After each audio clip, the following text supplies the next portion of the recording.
trouve ça intéressant. Selon les statistiques, on dit qu'il y a 48,6% des Canadiens, là, et puis là, je parle à travers le Canada, anglophone, francophone, d'autres langues, etc., qui n'atteignent pas le niveau 3. Le niveau 3 est considéré comme le minimum nécessaire pour pouvoir s'intégrer en milieu de travail, en milieu de vie, etc. Donc, on parle de presque 50% de la population qui ont de la misère avec cette compétence, utilisation de documents. Mais là, on vous dit, si on ne l'a pas, puis c'est pas important, c'est pas grave. Mais en fait, je pense que les exemples que je vous ai donnés indiquent à quel point que cette compétence est importante. Je crois en fait qu'on utilise plus les documents en milieu de travail et de notre vie quotidienne qu'on a fait de la lecture de texte suivi que l'on fait de la rédaction.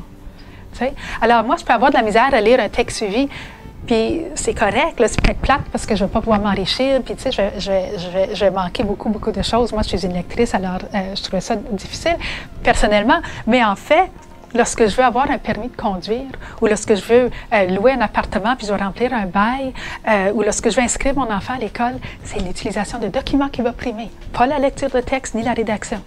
Et puis, en milieu de travail, et puis je pense qu'on peut trouver des textes, là, dans le Conference Board du Canada qui va en parler, ils vont dire que la compétence qui manque le plus chez les employés, c'est l'utilisation de documents.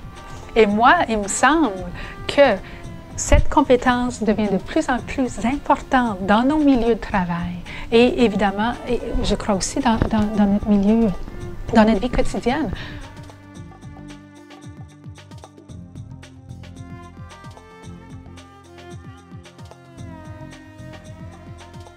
Puis j'ai fait allusion tantôt à l'idée à quel point que les compétences sont interdépendantes.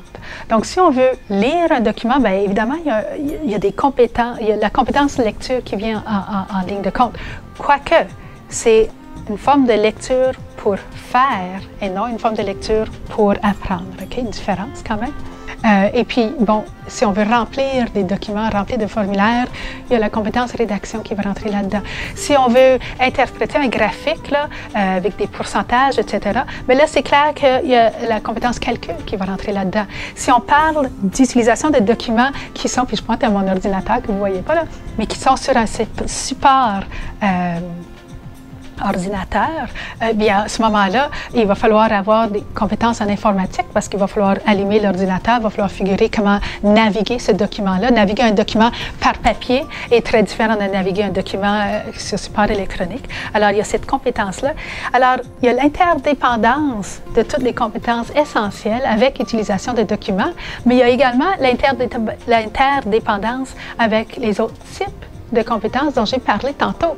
Donc, il y a de l'interdépendance avec les compétences génériques, parce que si on n'a pas la confiance de pouvoir naviguer, par exemple, sur un document, ou si on n'a pas la confiance en soi nécessaire pour dire, bien, je vais apprendre comment le faire, ou si on n'a pas le sens du minutie, puis il faut interpréter un graphique assez compliqué, et puis si ce graphique-là va décider quel pourcentage de médicaments, par exemple, tu vas donner, bien, il faut un certain sens de minutie, sinon on peut peut-être suivre notre patiente. Là, tu sais. Alors, il y a l'interdépendance avec les compétences génériques. Il peut y avoir également une grande interdépendance avec les compétences techniques, parce qu'encore une fois, si on parle d'un ingénieur, un mécanicien, etc., bien, lui ou elle va devoir lire et utiliser des documents, mais c'est en lien avec une compétence technique. Et puis, les compétences langagières, puis là, c'est un point que je trouve très intéressant. Parce qu'en milieu minoritaire, là, puis je l'ai mentionné tantôt, on aurait peut-être un formulaire à remplir ou à interpréter qui est en anglais ou qui est bilingue. Alors là, la compétence, c'est l'utilisation de documents, mais elle est en lien avec cette compétence langagière en langue seconde. Et puis, elle vient complexifier un peu l'affaire, parce que si j'ai un document bilingue, moi, là, comme francophone, là, il faut que je figure où l'anglais termine, puis où le français commence. Parce que vous le savez bien, là, c'est pas une surprise. S'il y a un document bilingue, l'anglais va toujours arriver en premier. Alors moi, il faut que je figure tout ça, là. Alors, les compétences langagières en langue seconde sont interdépendantes ou interreliées avec la compétence d'utilisation des documents.